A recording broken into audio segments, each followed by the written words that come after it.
And दोस्तों, मैं अधिवक्ता Swati Jain juris legal associate में आपका एक बार फिर से स्वागत करती हूँ। आज मैं बात करने जा रही हूँ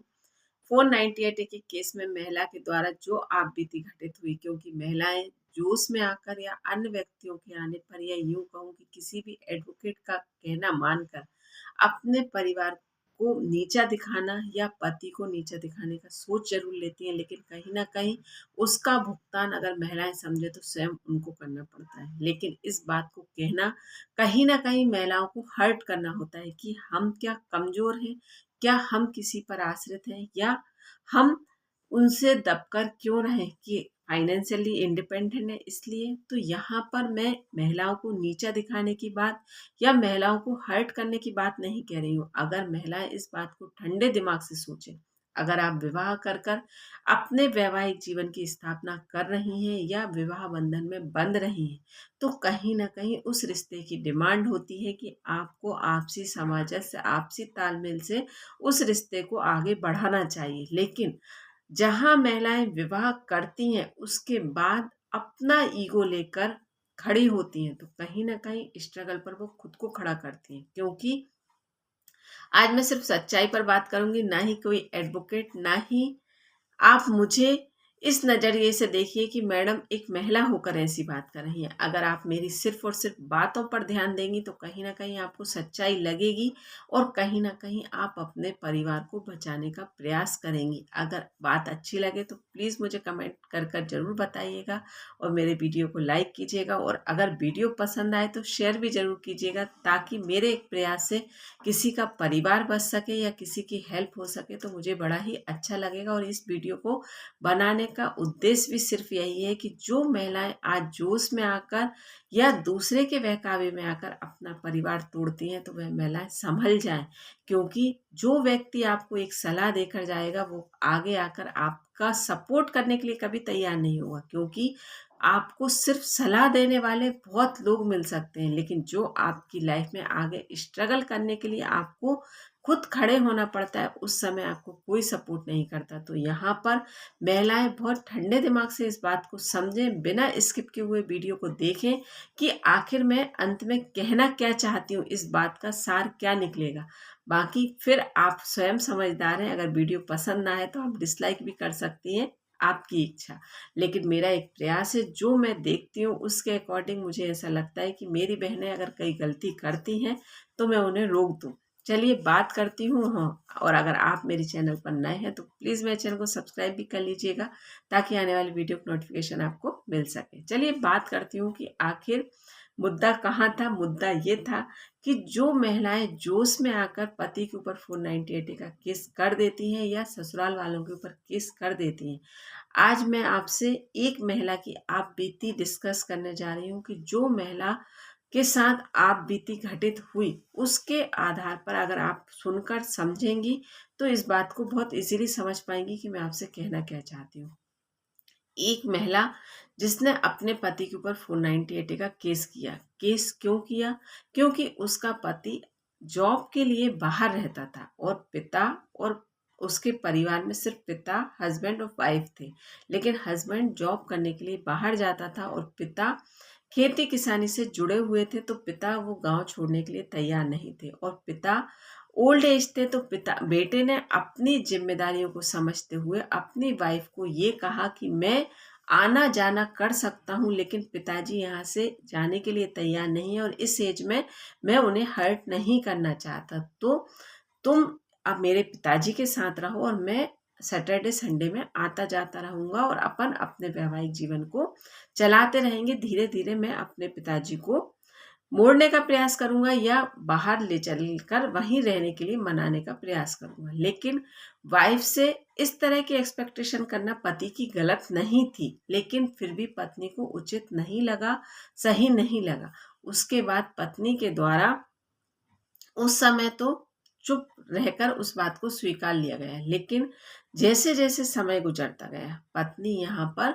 सोशल मीडिया के जरिए किसी अन्य व्यक्ति के साथ इन्वॉल्व हो गई और यहाँ पर पति अपनी ऑनेस्टी के साथ अपनी वाइफ और पिता को मैनेज करने का पूरा प्रयास करता रहा, लेकिन पत्नी यहाँ पर सोशल मीडिया में किसी अन्य व्यक्ति के साथ इन्वॉल्व होने की वजह से कहीं ना कहीं पति को इग्नोर करने लगी। और स्वाभाविक है, जब पति वीक में 1 या 2 डेज के लिए आता था या महीने में कुछ कम समय के लिए आता था, तो उसकी एक्सपेक्टेशन अपनी वाइफ से कुछ अलग होती थी और वह अपनी वाइफ के लिए ऑनेस्ट था। तो यहाँ पर जब उसे शक हुआ तो उसने अपनी पत्नी की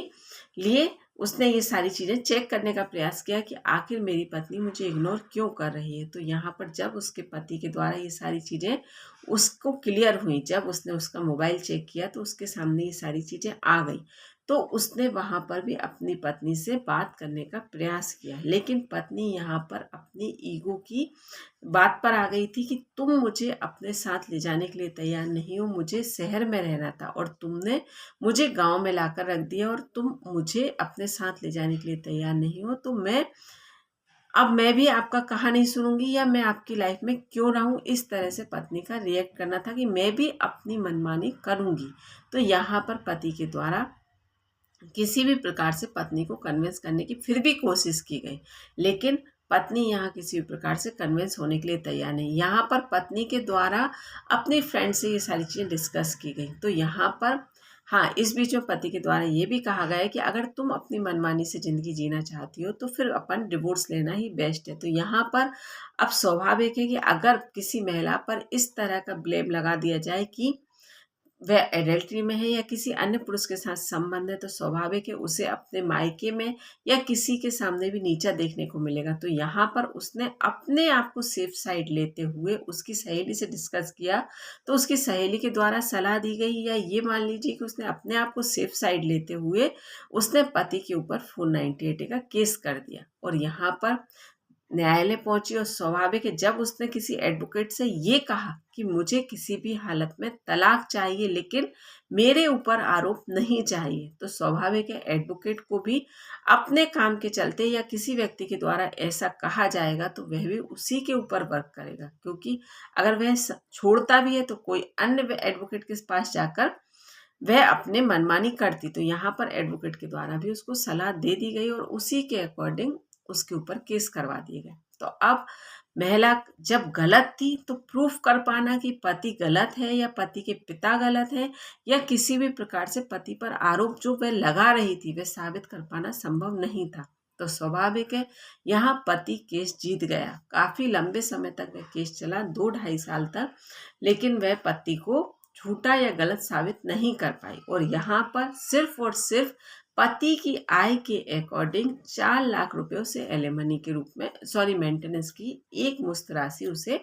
दे दी गई, क्योंकि पति के सामने ये बात रखी गई कि अब उसे मेंटेनेंस देना होगा, गलती जिसकी भी हो। गलती क्लियर हो गई कि पत्नी की है, लेकिन न्यायालय के द्वारा ये कह दिया गया है कि गलती किसी की भी हो लेकिन पत्नी को मेंटेनेंस तो देना पड़ेगा, क्योंकि वह पूरी तरीके से आश्रित है।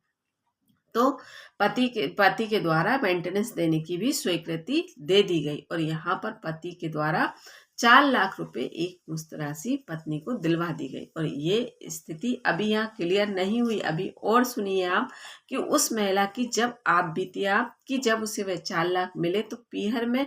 पिता थे, कुछ समय तक रहे, उनकी डेथ हो गई। उसके बाद भाई भाभी के साथ वह रह रही है और वह 4 लाख रुपए भाई ने लेकर अपने बिजनेस में लगा दिए। और स्वाभाविक है कि भाई की भी अपनी पर्सनल लाइफ है, तो भाई और भाभी का अपना वैवाहिक जीवन अपने अकॉर्डिंग चलने लगा और वह पूरी तरीके से अलग अकेली पड़ गई। स्वाभाविक है कि जब वह पैसे भी अपने भाई भाभी को दे चुकी, घर में माता पिता भी नहीं है, पति से तो उसने संबंध तोड़ ही लिए, तो वह किस प्रकार का जीवन जी रही होगी ये आप और हम बहुत अच्छे से समझ सकते हैं। उसके बाद जब उसने किसी भी प्रकार से रिएक्ट करने का प्रयास किया तो भाभी और भाई के द्वारा ये कह दिया गया है कि अगर आपको उचित नहीं लगता है तो आप हमारे साथ मत रहिए, आप अपनी व्यवस्था खुद कर लीजिए। उसके बाद वह उस घर में एक तरीके से मेड बनकर रह रही थी, बल्कि जिस घर में वह रानी बनकर रह सकती थी वह रानी वो घर छोड़कर वह आकर अपने पीहर में रह रही, और जो जिस व्यक्ति के साथ वह सोशल मीडिया पर कांटेक्ट में थी, उस व्यक्ति के द्वारा भी उससे ये कह दिया गया है कि जब तुम विवाह के बाद अपने पति को धोखा दे सकती हो, अपने पति के ऊपर इस तरह के झूठे केसेस कर सकती हो, तो मेरे से तुम ईमानदारी से रहोगी या मेरे साथ अच्छा जीवन जियोगी, ये किस प्रकार से मैं आपकी बात को मान लूं। तो यहाँ पर आप ये बात समझ लीजिए कि वह महिला ने खुद अपने पैर पर कुल्हाड़ी नहीं मारी, बल्कि कुल्हाड़ी पर जाकर पैर मार लिया और अपने अच्छे खासे बसे बसाए जीवन को बर्बाद कर लिया। बल्कि अगर यहाँ पर वह कुछ समय स्ट्रगल का निकालती, तो कहीं ना कहीं उसके पति, जिसने पहले ही उससे कहा था कि मैं कुछ दिन में अपने पिताजी को कन्विंस कर लूंगा और अपन अच्छा जीवन जिएंगे या किसी भी तरीके से लाइफ में चेंजेस ला सकती थी, बल्कि उसने खुद अपनी लाइफ में इतना स्ट्रगल खड़ा कर लिया। तो ये उस महिला के द्वारा बाद में इस तरह से ये चीज़ एक्सेप्ट की गई और ये मांग की गई कि मेरे भाई के से मुझे वो 4 लाख रुपए वापस दिलवा दीजिए। तो ये किसी भी प्रकार से पॉसिबल नहीं होता। अगर आपने अपनी इच्छा से किसी को पैसा दे दिया है, तो उसमें कोई एडवोकेट के सहारा लेकर आप वो पैसे वापस लेना किसी भी प्रकार से पॉसिबल नहीं है। तो यहाँ पर अगर आप किसी कॉन्टैक्ट के माध्यम से किसी इस तरीके से अगर आप पैसे की मांग की बात, वापस मांगने की बात करते, तो भी उस चीज़ में कहीं ना कहीं कुछ पॉसिबिलिटी आ सकती थी, लेकिन इस तरह से नहीं होती। और जब वह उसने अपने मन से ये बात एक्सेप्ट की कि मुझसे गलती हो गई और मेरा पति बिल्कुल सही था, लेकिन मैंने झूठे ईगो अहंकार के चक्कर में अपना परिवार खुद बर्बाद कर लिया, और उस सहेली की सलाह पर कि अगर तुम ऐसा केस कर दोगी तो वह कहीं ना कहीं घुटने टेक लेंगे या जो चल रहा है उस पर वो उसको वह एक्सेप्ट कर लेंगे। तो यहाँ पर उसकी खुद की गलती उस पर इतनी भारी पड़ गई कि वह अपना जीवन बर्बाद कर कर बैठ गई। तो मैं यहाँ पर महिलाओं से सिर्फ यही कहूँगी कि अगर सच में प्रताड़ना हो रही है, तो आप बराबर केस करिए, आप अपने न्याय मांगिए, आप अपने अधिकारों की मांग कीजिए। लेकिन अगर इस तरह की कंडीशंस आपके सामने हैं कि जहां छोटे मोटे वाद विवाद के चलते आप सामने वाले को नीचा दिखाने के लिए कोई भी केस करने का सोचती हैं, तो यहाँ पर सिर्फ और सिर्फ आपकी गलती है, जो कि भुगतान भी आपको ही करना पड़ेगा। इस केस में आपके सामने परिस्थिति बिल्कुल क्लियर होगी कि पीहर वालों को विवाह के बाद और 4 लाख रुपए प्लस में मिल गए और वे अपना जीवन अच्छा जी रहे हैं, और वहां पति 4 लाख देकर अपना पीछा छुड़ाकर अच्छा जीवन जी रहा है, और स्ट्रगल पर सिर्फ और सिर्फ वह महिला खड़ी हुई। तो मेरा महिलाओं से सिर्फ निवेदन है कि ठंडे दिमाग से सोचकर अपने जीवन में डिसीजन लेंगी, तो कहीं ना कहीं अपने आप को अच्छे से रख पाएंगी या एक अच्छा जीवन जी पाएंगी। धन्यवाद।